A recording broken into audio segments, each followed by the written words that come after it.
You wake up and move through the day, and nothing is exactly wrong. Nothing is loudly broken.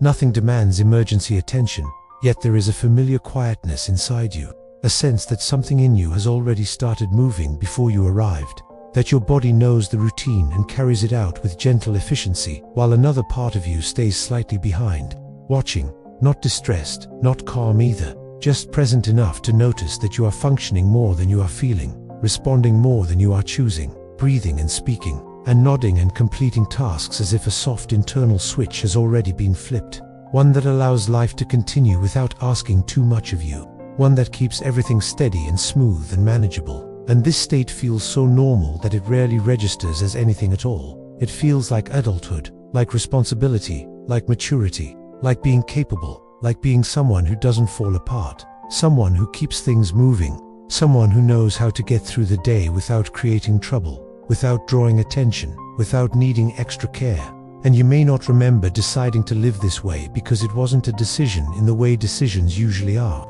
It was more like a gradual settling, a quiet adaptation, a way your inner world learned to stay upright when staying upright mattered, a way you learned to remain available to the world without exposing the softer parts of yourself to friction or overwhelm. And there is no single moment to point to where this began, no dramatic turning point, just a series of small internal adjustments that made sense at the time. Moments where staying steady felt safer than staying open. Moments where being reliable felt more important than being present. Moments where feeling less allowed you to function more. And slowly this way of being became familiar, then comfortable, then invisible, until living on emotional autopilot didn't feel like a state at all, but simply like who you are.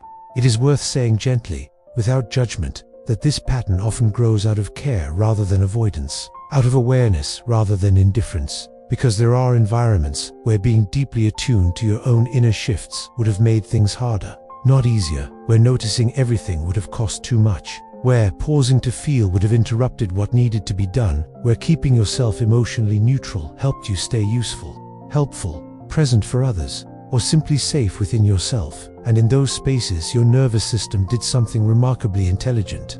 It streamlined, it simplified, it narrowed the range of sensation so that you could keep going without being pulled under by the weight of every internal ripple. And this narrowing didn't happen because you were weak. It happened because you were perceptive enough to know what the situation required, because you sensed the emotional weather and adjusted your inner posture accordingly. And when this works, it works quietly. It creates a sense of internal smoothness, a steadiness that feels like competence, like calm, like control. And the world often rewards this. People trust you, rely on you, see you as grounded, capable, stable. And there is a subtle relief in that. A relief in being someone who doesn't complicate things, who doesn't need much, who doesn't take up emotional space. And over time this relief becomes familiar, almost comforting, even as something else slowly recedes. The cost of this way of living is not dramatic. It doesn't announce itself with obvious pain. It shows up instead as a quiet thinning, a sense that days blur together without texture,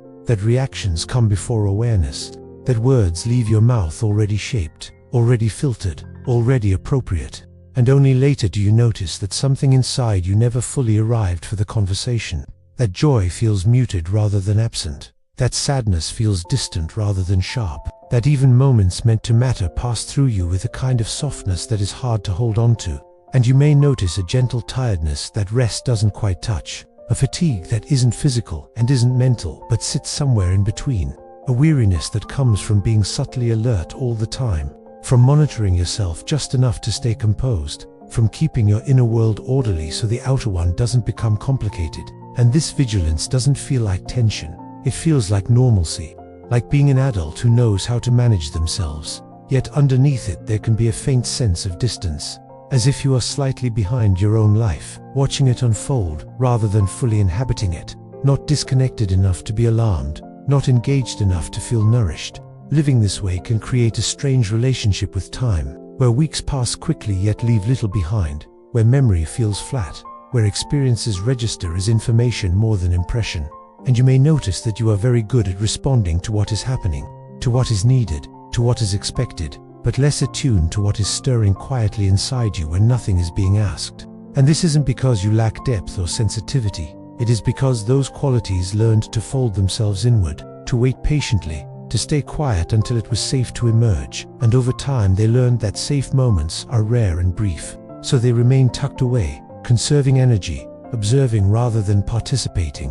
There is often a subtle loneliness in this state, not the loneliness of being alone, but the loneliness of being unaccompanied inside your own experience, of moving through moments without fully meeting yourself there. And this loneliness doesn't always hurt. Sometimes it just feels like neutrality, like emotional flatness, like a life that is perfectly manageable yet faintly unreal, as if you are watching it through a clean pane of glass, close enough to see everything clearly, far enough to avoid being touched by it.